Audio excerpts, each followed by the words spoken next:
The biggest stock winners do not usually look obvious while they are being built. That is the first thing people forget. When a company is already universally loved, already priced for perfection, already sitting in every momentum basket, already being called the next everything by every finance channel on earth, the easy money is usually not still in front of you. The easier story is already in the stock. What often creates the next truly asymmetric opportunity is something much less comfortable.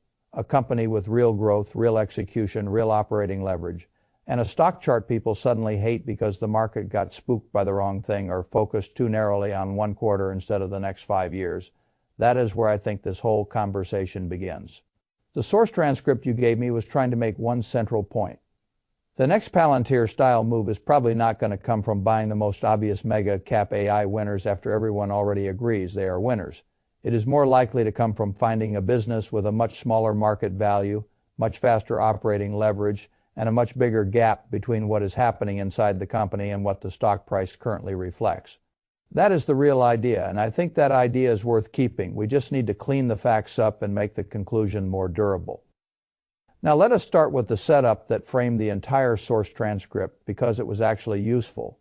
The market had just gone through a brutal earnings window. Some high, multiple growth names got crushed. That part is true. Robinhood was down double digits after earnings. SoFi got hit hard after reporting. Coinbase was lower. HIM sold off. MicroStrategy dropped. At the same time, the giant AI spenders, Meta, Amazon, Alphabet, and Microsoft, all told the market some version of the same story: we are spending even more. And because they are spending even more, the beneficiaries of that spending, especially the chip layer, are still very much in the money. That is why the source transcript kept circling back to AMD. That instinct was actually not bad. The logic is simple. If Meta, Amazon, Alphabet, and Microsoft all continue taking CapEx higher, then somebody is getting paid on the other end of that decision. And a lot of that money flows toward semiconductors, memory, networking, and related infrastructure. Meta raised 2026 CapEx guidance to $125 billion to $145 billion.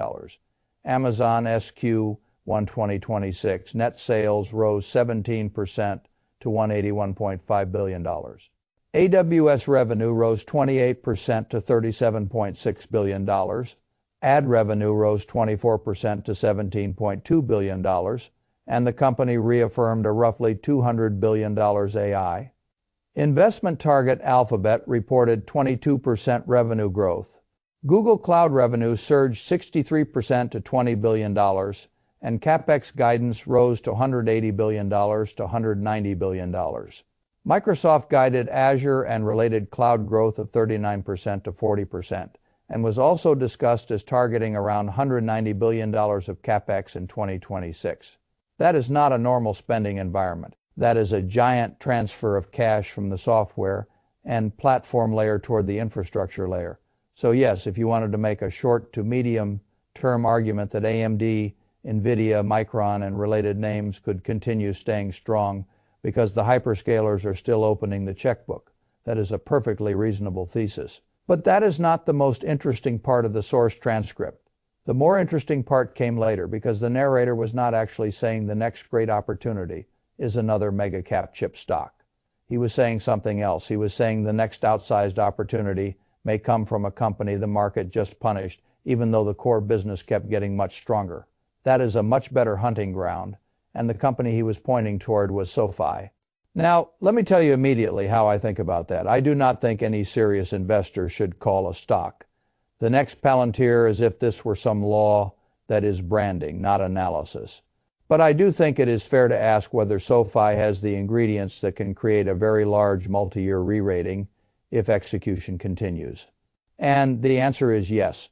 Those ingredients are there, not certainty ingredients. That is an important difference. The first ingredient is growth. SoFi reported first quarter 2026 record net revenue of $1.1 billion. Let's put it 3% year over year. Net income rose to $167 million, up from $71 million a year earlier. The second ingredient is member growth. The company ended the quarter with 14.7 million members, up 35% year over year. That matters because when you are evaluating a financial platform rather than a simple bank, member growth is not just vanity. It is the raw material for cross-sell, lower acquisition cost over time, higher product penetration, and greater lifetime value per customer.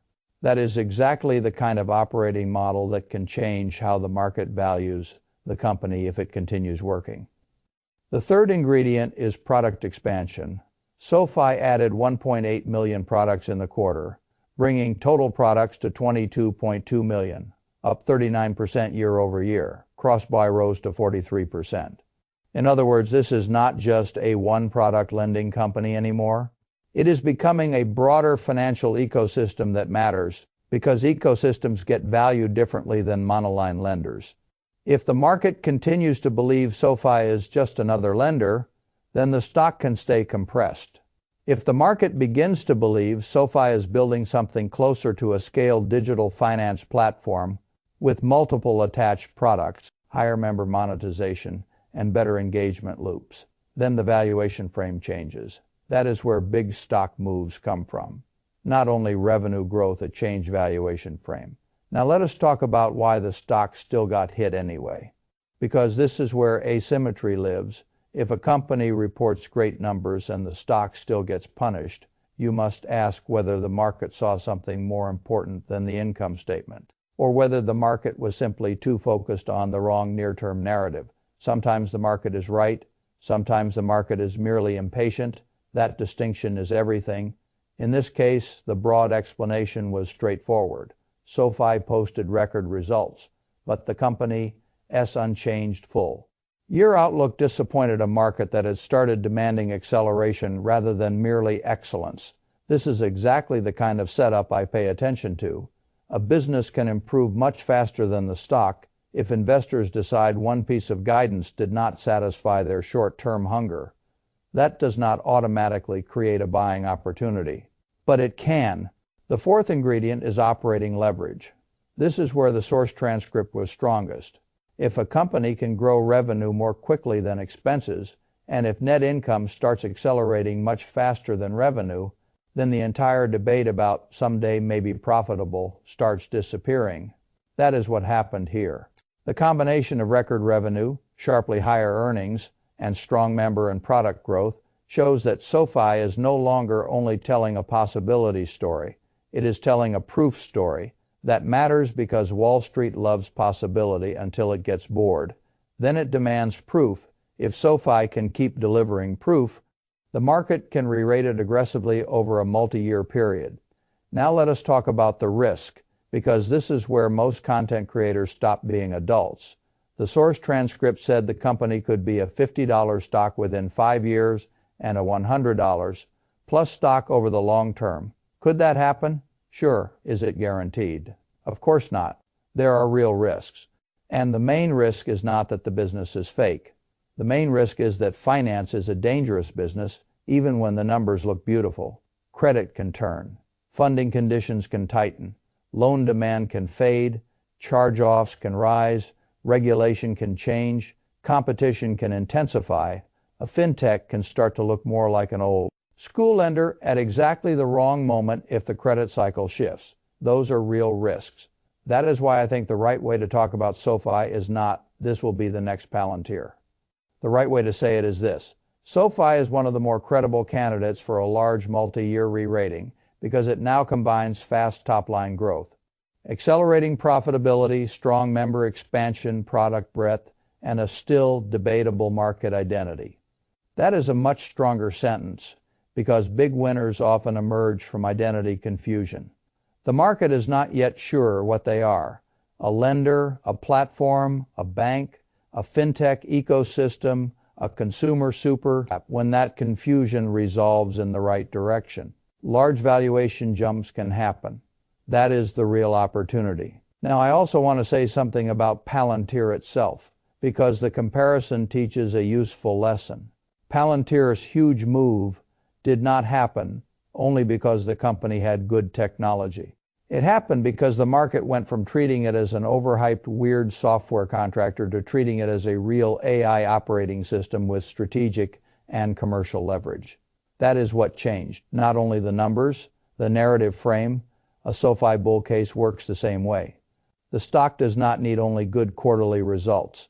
It needs the market to stop viewing the company through the narrowest lens and start valuing it as a more powerful financial platform. That is why the member count, cross-buy, and product ecosystem matter so much. That is where the identity shift can come from. Now let me zoom out to the other names in the source transcript for one more reason. Meta, Amazon, Alphabet, and Microsoft all reinforced one short-term conclusion: the chip. And infrastructure layer is still where the easiest near-term AI money is flowing. That is why AMD remains relevant. That is why NVIDIA remains relevant. That is why Micron remains relevant. It is hard to argue against that when the buyers are literally telling you they plan to spend extraordinary sums. But when you are looking for the next stock that could undergo a more violent multiple expansion from a much smaller base, you often have to leave the obvious winners and find the company that still has room for the market to change its mind about what it is. That is where the SoFi thesis becomes more interesting than the chip thesis, not safer, more asymmetric. That is an important difference. The chip thesis is more visible. The SoFi thesis is more dependent on the market, eventually re-rating the identity. And identity re-ratings are where some of the biggest stock wins come from. Now, let me tell you how I would handle a situation like this. In practice, I would not build an entire portfolio around one hot fintech and call it discipline. That is foolish. But I would absolutely keep a serious watch on businesses like this when the underlying company is accelerating while the stock is being punished for reasons that may prove temporary. That is exactly the kind of situation that deserves attention.